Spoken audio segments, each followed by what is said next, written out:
Ето е и най-популярната немска рецепта за термомикс за хляб. Започваме. Първо малко вода, спазвам съвсем точно мерните единици.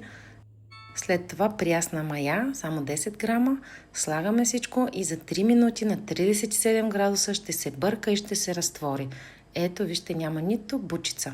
Продължаваме с брашното, може да е ръжено. Аз използвах пълнозърнест лимец и малко бяло. И добавяме останалите продукти. Кисело мляко, сол, отмятаме по списъка, мед, малко кленов сироп или малц и това е оцет. Всички тези продукти пускаме да се размесят за 4 минути. Кухнята ни остава чиста, ръцете ни също.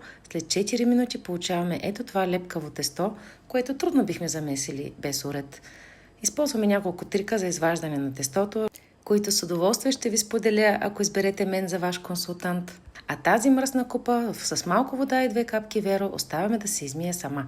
Тестото го поръсваме с брашно и покриваме с мокра кърпа. Междувременно купата се е измила. Остава само да изплакнем купата. След около час, час и половина, тестото вече е втасало, поръсваме малко брашно, овалваме на топка съвсем леко, правим някакъв дизайн отгоре и печем за около час, след което получаваме това.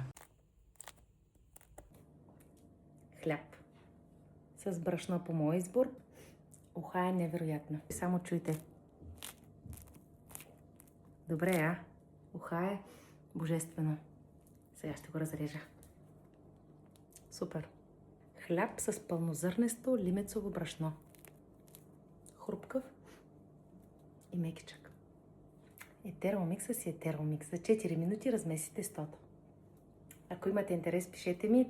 Този месец има и промоция САК за всеки закупил си термомикс.